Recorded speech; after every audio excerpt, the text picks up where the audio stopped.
할렐루야. 오늘 함께 은혜 받으실 말씀 제가 봉독하겠습니다. 마태복음 5장 1절로부터 12절 말씀. 예수께서 무리를 보시고 산에 올라가 앉으시니 제자들이 나온지라 입을 열어 가르쳐 이르시되 심령이 가난한 자는 복이 있나니 천국이 그들의 것임이요 애통하는 자는 복이 있나니 그들이 위로를 받을 것임이요 온유한 자는 복이 있나니 그들이 땅을 기업으로 받을 것임이요 의에 줄이고 목마른 자는 복이 있나니 그들이 배부를 것임이요 긍휼히 여기는 자는 복이 있나니 그들이 긍휼히 여김을 받을 것임이요 마음이 청결한 자는 복이 있나니 그들이 하나님을 볼 것임이요 화평하게 하는 자는 복이 있나니 그들이 하나님의 아들이라 일컬음을 받을 것임이요 의를 위하여 박해를 받은 자는 복이 있나니 천국이 그들의 것임이라. 나로 말미암아 너희를 욕하고 박해하고 그짓으로 너희를 거슬러 모든 악한 말을 할 때에는 너희에게 복이 있나니 기뻐하고 즐거워하라. 하늘에서 너희의 상이 큼이라. 너희 전에 있던 선지자들도 이같이 박해하였느니라. 아멘. 오늘 주신 말씀으로 예수님의 산상 설교 가운데 팔복, 그 가운데 복이 있도다 긍휼히 여기는 자여라는 제목으로 함께 은혜를 나누고자 합니다. 미국에서 있었던 어느 한 감동 있는 이야기입니다. 아주 몹시 추운 겨울날 10살 정도 된 맨발의 소년이 벌벌 떨면서 신발 가게 앞에서 진열장을 뚫어지게 들여다보고 있었습니다. 그 모습을 보고 있던 한 부인이 소년에게 질문합니다. 왜 넌 그렇게 진열장을 쳐다보고 있어? 그 소년이 이렇게 대답합니다. 네 아줌마, 저는 지금 하나님께 저희 가족들에게 신발 한 켤레씩 달라고 기도하고 있는 중이에요. 근데 하나님이 그럴 능력이 있으실지 모르겠어요. 우리 가족은 6명이나 되거든요. 이 말을 들었던 부인은 그 소년의 손을 붙잡고 가게 안으로 들어갔어요. 점원에게 6켤레의 양말을 먼저 주문합니다. 그리고 대야에다가 물을 떠서 소년의 발을 깨끗하게 씻긴 다음에 점원이 가져온 양말 한 켤레를 그 아이의 발에 신겨주었습니다. 그리고 6켤레의 신발을 싸서 소년의 손에 쥐어주었습니다. 그러면서 이렇게 말합니다. 꼬마야, 우리 하나님은 위대하시고 놀라운 분이시란다. 하나님의 능력을 의심하지 말거라. 소년은 말없이 고개를 끄덕이었을 뿐입니다.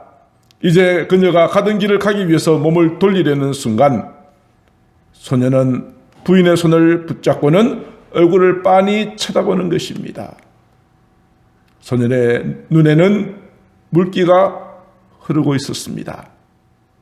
그리고 그 소년은 그 부인에게 이렇게 말합니다. 아줌마가 하나님 부인이세요? 자기에게 긍휼을 베풀어 주었던 그 부인이 어린 소녀의 눈에는 마치 하나님처럼 보였다 하는 이야기입니다. 오늘 본문에서 예수님께서는 복이 있도다 긍휼히 여기는 자여라고 말씀하셨습니다. 그렇다면 도대체 긍휼이라고 하는 것이 도대체 무엇일까요? 사전을 찾아보면 긍휼이라고 하는 것은 불쌍하고 가엾게 여겨서 도와주는 것을 말하고 신약 성경이 기록되어진 헬라어로 보면 엘레오스라고 하는데 불쌍히 여기다, 자비를 베풀다 하는 그런 뜻을 가지고 있어요. 종합해서 말한다면 진실한 마음으로 그 사람의 마음속에 들어가서 그 사람의 입장에서 그의 눈으로 사물을 보고 그의 마음으로 함께 생각하는 공감, 나아가서 그를 실제적으로 도와주는 우리의 삶이, 우리의 행동이 긍휼이라고 할 수 있겠습니다. 예수님께서 하신 여러 가지 비유의 말씀 가운데 긍휼과 관련되어진 3가지 비유로 오늘 말씀을 이끌고자 합니다. 첫 번째로는 선한 사마리아 사람의 비유입니다. 내용인즉 이와 같습니다. 어떤 사람이 예루살렘에서 여리고로 내려가다가 강도를 만나 죽게 되었다.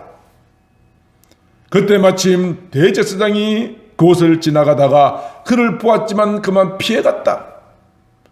그 뒤에 또 한 레위인도 또 그 길을 지나다가 강도 만난 사람을 보았지만 못 본 척하고 지나가 버렸다. 그러나 세 번째로 한 사마리아 사람이 지나가다가 강도 만난 사람을 보고 마음에 불쌍히 여겨서 응급처치를 해주고 자기 나귀에 태워서 주막으로 데려가 자기 돈까지 주면서 회복시켜달라고 부탁을 했다. 자, 이런 비유의 말씀을 하시고 나서 예수님께서 율법사들에게 이렇게 질문합니다. 너의 생각에 이 세 사람 가운데 강도 만난 자의 이웃은 진정 누가 그 이웃이 되겠느냐? 그들은 이렇게 대답합니다. 네, 자비를 베푼 자입니다 라고 대답합니다. 예수님께서 가서 너도 이와 같이 하라 말씀하셨습니다. 자비를 베푸는 자, 이 자비라고 하는 말과 예수님께서 긍휼히 여기는 자가 복이 있다고 말할 때 그 긍휼은, 자비와 긍휼은 같은 뜻을 가지고 있는 단어입니다. 그렇다면 오늘 선한 사마리아 사람의 이 비유에서 발견되어지는 긍휼은 어떤 내용일까요? 첫 번째로 긍휼의 시작은 작은 관심과 그 사람을 불쌍히 여기는 마음에서 시작된다는 것입니다. 오늘 보면 31절, 누가복음 10장 31절 이하에 보면은 제사장도 보고 피하여 가버렸습니다. 관심을 가지지 않았습니다. 불쌍히 여기는 마음이 없었습니다. 레위 사람도 보고 피하여 갔습니다. 그러나 선한 사마리아 사람은 그 사람을 보고는 불쌍히 여겼다라고 기록합니다. 그렇습니다. 제사장과 레위 사람 그리고 선한 사마리아 사람의 차이가 무엇입니까? 관심과 무관심의 차이입니다. 긍휼이란 어려움에 처해 있는 사람에 대하여 관심을 갖는 것으로부터 시작됩니다. 그리고 그 사람을 불쌍히 여기는 마음에서 긍휼이 시작되어지는 것입니다. 그러나 그 사람을 단순하게 불쌍히 여기는 생각만 가지고 온전한 긍휼이라고 말할 수 없습니다. 긍휼의 완성은 섬김과 희생입니다. 선한 사마리아 사람은 그 사람이 쓰러 있는 것을 보고 불쌍히 여기는 마음만 가졌을 뿐 아니라 가까이 가서 기름과 포도주를 상처에 부어주고 싸매어 주었습니다. 응급처치를 했습니다. 자기 짐승에 태워서 주막으로 데려가서 돌보아 주었습니다. 그 이튿날에는 주막 주인에게 자기가 가지고 있는 데나리온 2를 주면서 이 사람을 잘 돌보아 주시고 만약에 경비가 부족하다면 내가 올 때 갚아주겠습니다라고 이야기했습니다.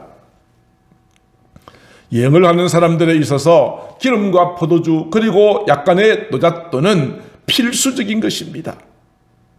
그렇다고 해서 이 선한 사마리아 사람과 강도 만난 사람이 우선 친척이라든지 이해관계가 있는 사람은 아니었습니다.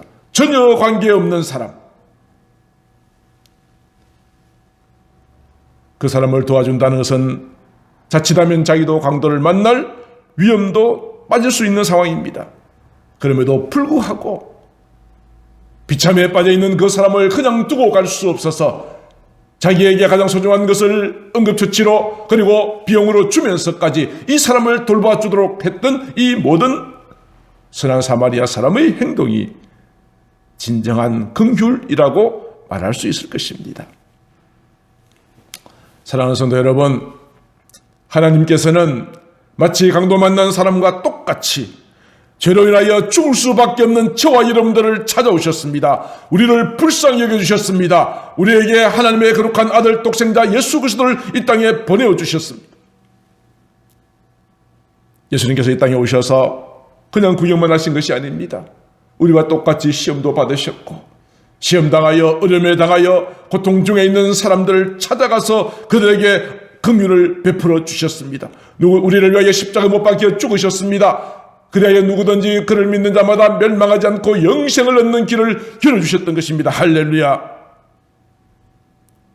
우리는 이와 같이 큰 긍휼을 입은 자들입니다. 하나님께서는 이러한 긍휼을 입은 저희들에게 부탁하시는 것이 있습니다. 너희도 가서 이와 같이 하라.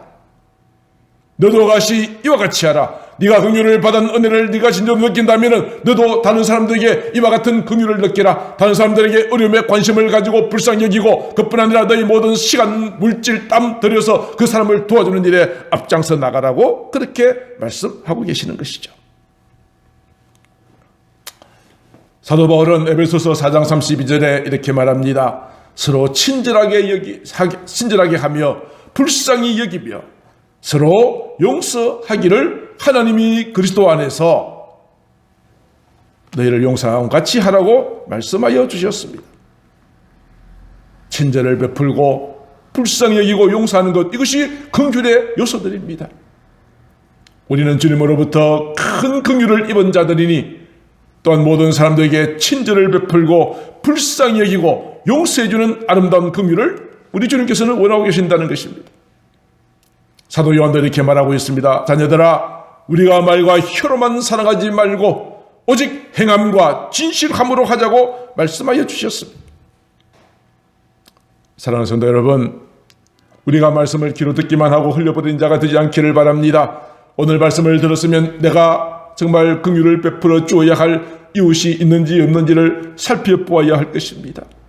물질적으로 어려움을 당한 사람, 병으로 고통 중에 있는 사람, 옥에 갇힌 사람, 외로운 사람들, 우리는 선한 사마리아 사람들과 같이 그들에게 관심을 가지고 실제적인 도움을 주는 자가 되어야 합니다. 가난한 자를 학대하거나 무시하는 것, 그들의 부르짖음에 귀를 막는 것은 하나님의 명령을 어기는 것이 됩니다.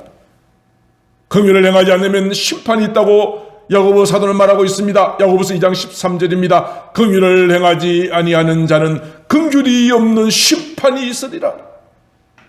나쁜 행동을 해서만 심판받는 것이 아닙니다. 선인 줄 알면서도 행하지 않는 것이 죄라고 말씀했습니다. 긍휼을 행하지 않는 것도 긍휼이 없는 심판을 받는다라고 하였습니다.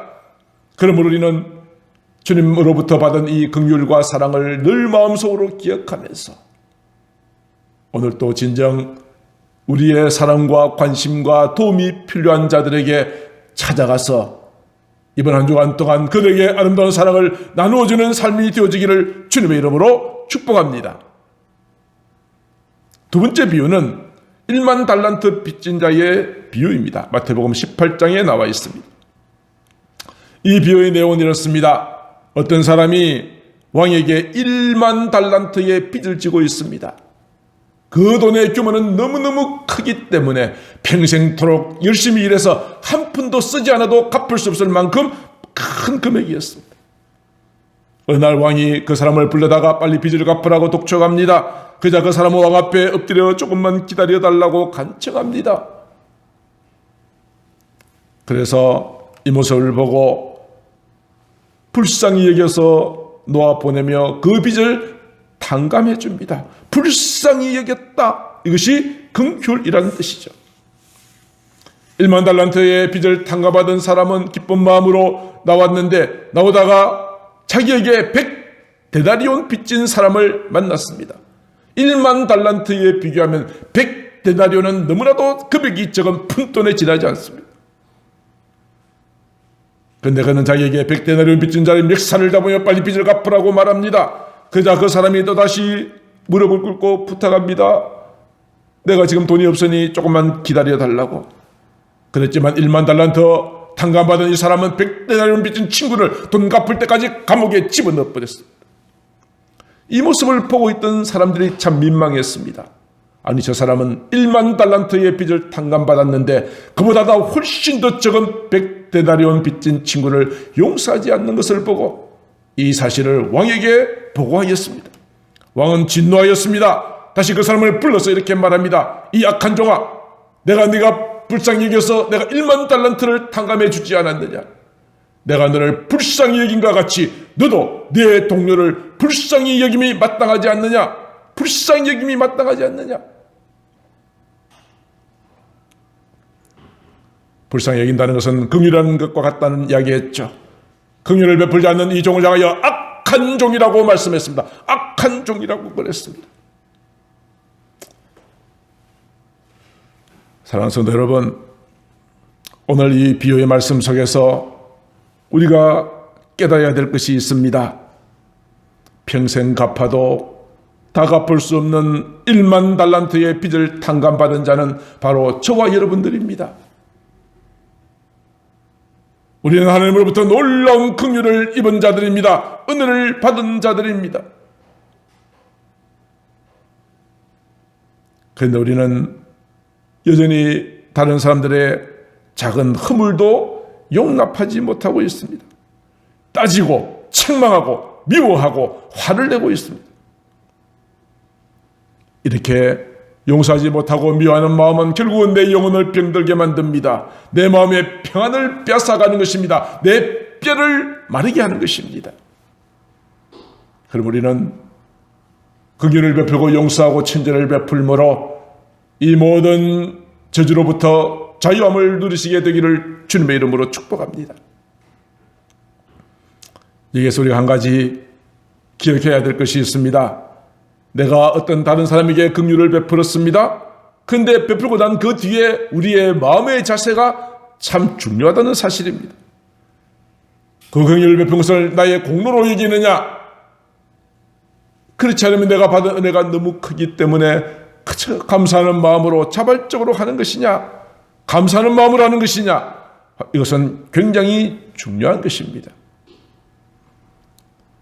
이것을 나의 공로로 여기지 않는 사람들은, 주님의 은혜에 감사함으로 한 사람들은 자랑하지 않습니다.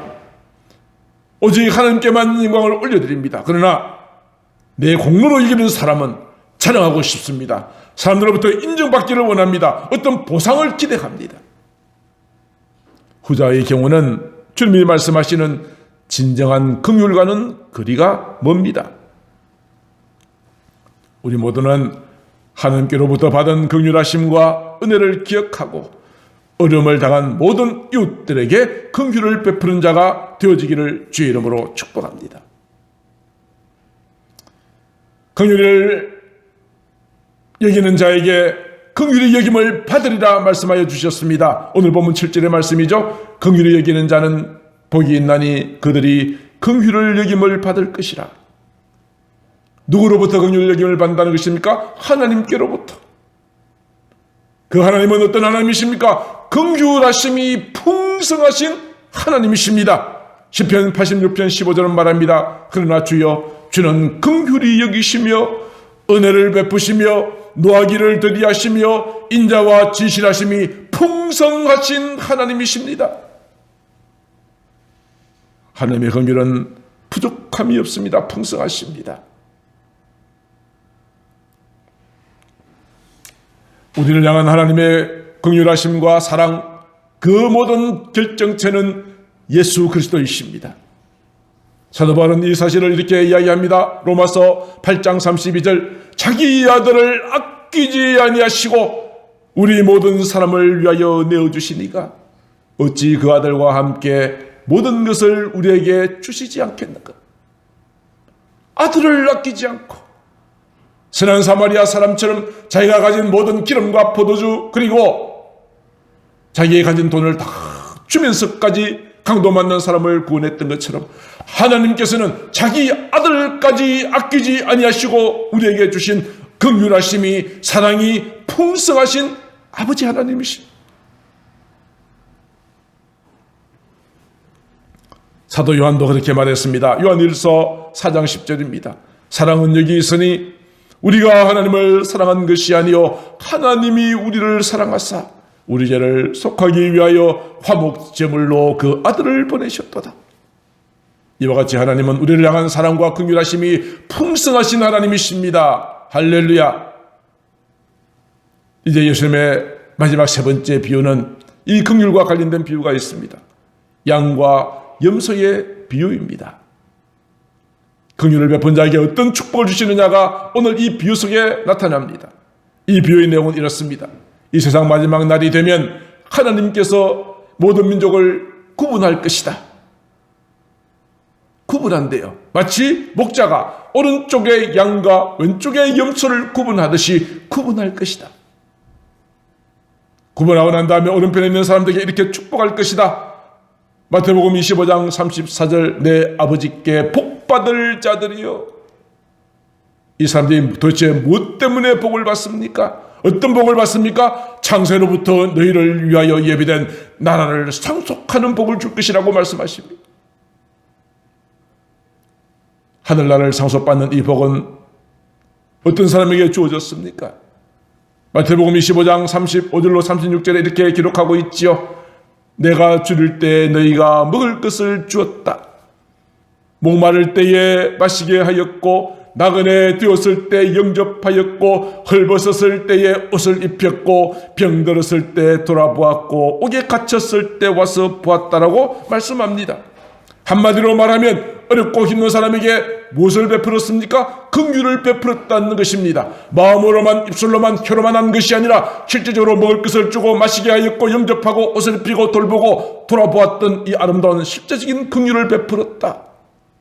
그러므로 너희는 복받을 자들이요 하나님의 나라를 상속받게 될 것이라고 말씀하여 주셨습니다. 그런데 이 말을 들은 사람들의 반응이 좀 뜻밖입니다. 37절 이하에 그의 의인들이 오른쪽에 있는 의인들이 대답합니다. 아니 예수님, 우리가 어느 때에 주님께 음식을 대접하고 마시게 했습니까? 어느 때에 영접했고 어느 때에 옷을 입혔습니까? 아니 어느 때에 병드신 것이나 감옥에 갇힌 것을 보고 배웠나이까? 아니 저들은 이 사실을 기억도 못하고 있네요. 어찌 된 것이죠? 하나님께서는 그들의 모든 긍휼을 베푸심에 대하여서 복받을 자들이여 라고 말씀하시고 구체적으로 너희가 이러한 긍휼을 베풀었다라고 말씀하셨는데 저들은 기억도 못하고 있어요. 이에 대하여 예수님께서 이렇게 말씀하십니다. 내가 진실로 너희에게 이르노니 너희가 여기 내 형제 중에 지극히 작은 자 하나에게 한 것이 곧 나에게 한 것이다. 평상시 사람들로부터 외면받고 멸시받던 어렵고 힘든 사람들, 그 사람들에게 내가 아름다운 사랑을 베풀었던 것들이 곧 주님께 한 것과 똑같다라고 말씀하십니다. 그들에게 영성에 들어가는 귀한 축복을 허락하여 주셨던 것입니다. 영성에 들어가게 된 것이 하나님의 나라의 보상입니다. 하나님께로부터 받는 긍휼 가운데 이것보다 더 큰 긍휼이 어디에 있겠습니까?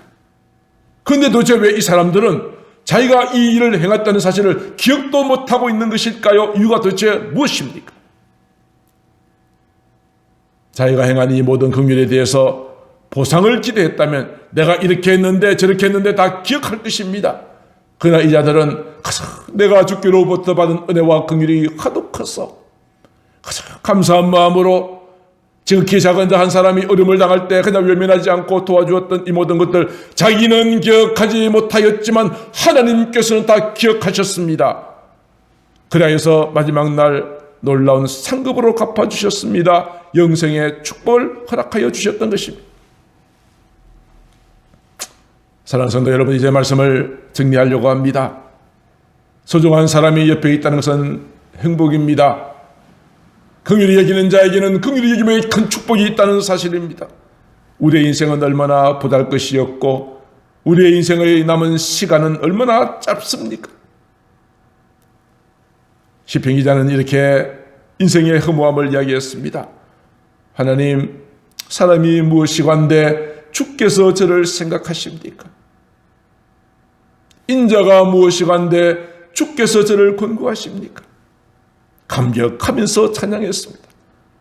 아무리 내 자신을 둘러보아도 주님 앞에 이 놀라운 긍휼을 받을 만한 자격이 없음에도 불구하고 나에게 베푸시는 그 긍휼하심과 사랑이 너무너무 커서 주님 앞에 감사하며 이 찬양을 부르고 있는 것입니다.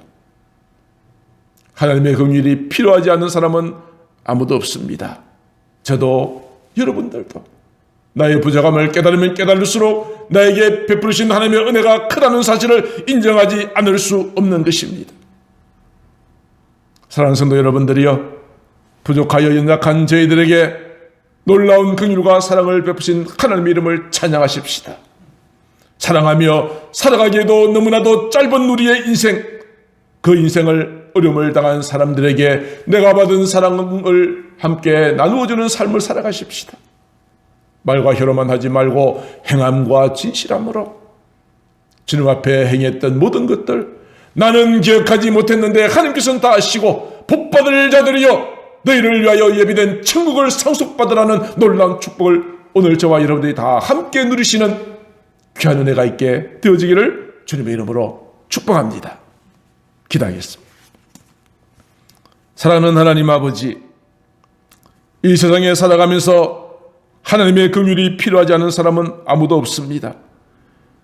죄로 인하여 죽을 수밖에 없었던 마치 강도 만난 사람들과 같은 어려운 처지에 있던 저희들을 위하여서 하나님께서는 독생자 예수 그리스도를 이 땅에 보내주시고 우리를 위하여 십자가에 못 박혀 죽으심으로 우리의 모든 죄로부터 자유케 하시고 영주월 저희들을 구원하여 주시어 영생의 복을 허락하여 주셨습니다.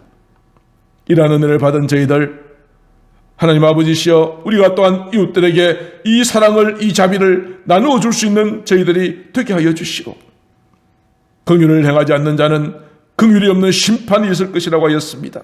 주여 오늘 또 내 주변에 나의 관심 나의 사랑이 필요한 자들이 누구인지를 깨달아서 그들에게 아름다운 사랑의 긍휼을 나눠줄 수 있는 저희들 되게 하여 주시고 우리 성도님들 가운데 한 사람도 긍휼이 없는 심판을 받지 않도록 은혜 허락하시고 주여 모두가 영생의 천국의 그 귀한 상급을 받는 저희들이 되게 하옵소서.